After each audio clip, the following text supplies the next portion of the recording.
Phase sequence test ITI electrician second year. আজকে 3 phase induction মোটরের phase sequence test কীভাবে করা হয় সেটা আমি দেখাবো। তো তার আগে ফেজ সিকোয়েন্স জিনিসটা কি একটু জেনে নেওয়া যাক। What is phase sequence? In 3-phase system, the order in which the voltage attain their maximum positive value is called phase sequence. এখানে বলছে 3 ফেজ সিস্টেমের ক্ষেত্রে ভোল্টেজের ম্যাক্সিমাম ভ্যালু একটার পরে কোনটা হবে সেটাই ফেজ সিকোয়েন্স। আর ওয়াই বি এখানে তিনটে ফেজ আছে। আর এটাকে যদি আমি আর ধরি তাহলে এটা ওয়াই, এটা বি। তো এটা বি হবে না, এটা ওয়াই হবে। কারণ হচ্ছে এখানে যে আর ফেজ আছে এর ম্যাক্সিমাম ভোল্টেজ এখানে আছে। এরপরে যে আর ভোল্টেজটা ম্যাক্সিমাম হবে আগে সেটা ওয়াই ধরতে হবে। এরপরে দেখো, এরপরে যেটা হবে ম্যাক্সিমাম ভোল্টেজ তাকে বি ফেজ ধরতে হবে, আর ওয়াই বি। তো ফেজ সিকোয়েন্স দুই রকমের আছে, একটা হচ্ছে পজিটিভ ফেজ সিকোয়েন্স আর একটা হচ্ছে negative phase sequence. Positive phase sequence আমি যদি বাদিক থেকে ডান দিকে যাচ্ছি যেটা আর ওয়াই বি, এটা হচ্ছে পজিটিভ ফেজ সিকোয়েন্স। আবার যদি আমি ডান দিক থেকে বাদিকে যাই, যেমন ধরো বি ওয়াই আর এটাও একটা ফেজ সিকোয়েন্স, কিন্তু বি ওয়াই আর দেখো এটা নেগেটিভ ফেজ সিকোয়েন্স। এখানে আমরা 3 ফেজ ইন্ডাকশান মোটরের ফেজ সিকোয়েন্স টেস্ট করব। কেমনভাবে করব? 3 ফেজ ইন্ডাকশান মোটরের টার্মিনালে 6টা তার থাকে। একটা A1 এর টার্মিনাল থাকে, 6টা টার্মিনাল থাকে, যেমন A1 A2 B1 B2 C1 C2।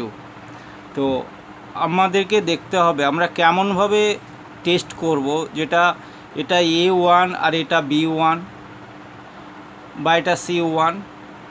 তো টেস্ট করার জন্য আমাদের কি লাগছে, এখানে সিঙ্গেল ফেজ একটা সাপ্লাই নেব, এক্সি একটা ভ্যারিয়াক নেব, একটা অ্যাম্পিয়ার মিটার আছে, দুটো ভোল্ট মিটার আছে, V1 V2 সব।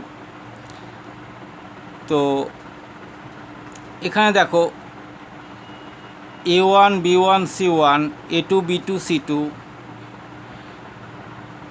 এই টার্মিনালগুলো কীভাবে আমরা পরীক্ষা করব, এটা A1 এটা B1 বা এটা A2 এটা B2। এখানে দেখা যাক দুটো টার্মিনাল, একটা হচ্ছে A1 আর B1। আমি A1 B1 দুটো শর্ট করে দিলাম। A1 B1 শর্ট করার পরে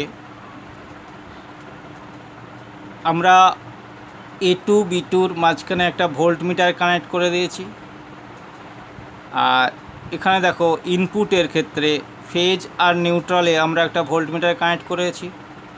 এবার যদি আমরা এসি ভ্যারিয়াক দিয়ে আমরা সাপ্লাই দিই তাহলে আমরা দেখতে পাবো যে V1 এর ভোল্টেজটা যা হবে V2-র ভোল্টেজটা বেশি হবে। V1 ভোল্টেজ যা হবে V2-র ভোল্টেজ বেশি হবে। তাহলেই আমরা বলতে পারবো এটা A1 এটা B1, এটা A1 এটা B1। যদি এটা B2 ধরে নিলাম, B2 এটা আমরা উল্টিয়ে গেছে, A1 আর B2 আমরা শর্ট করেছি এবং A2 আর B1-এর মাঝখানে আমরা একটা ভোল্ট মিটার দিয়েছি। ফেজের এখানে ভোল্ট মিটার আগের কানেকশানের মতোই, আর একটা অ্যাম্পিয়ার মিটার দেওয়া আছে। এবার যদি আমি সাপ্লাই দিই তাহলে কি হবে, অ্যাকচুয়ালি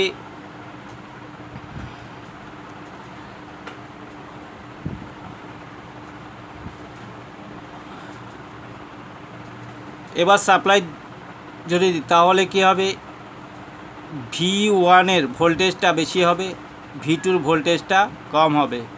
এখানে একটা জিনিস লক্ষ্য করো, এটা A1 আর B1 প্রথম ক্ষেত্রে এটা সিমিলার এন্ডস আছে, যদি এটা A1 হয় এটা B1 হবে। ঠিক দ্বিতীয় ক্ষেত্রে এটা A1 হলে এটা B2 হবে, এটা A2 হলে এটা B1 হবে। এটা ডিসিমিলার এন্ডের ক্ষেত্রে। তাহলে আশা করছি ফেজ সিকোয়েন্স টেস্ট তোমরা বুঝতে পেরেছো, কিভাবে আমরা A1 B1 C1ও ঠিক একই রকমভাবে আমরা বের করতে পারবো। এখানেও তাই,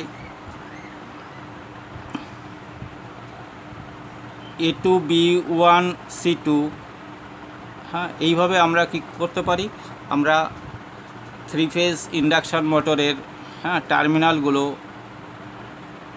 কোনটা A1 কোনটা B1 কোনটা C1 কোনটা A2 কোনটা B2 কোনটা C2 হবে আমরা বের করতে পারবো। Thank you.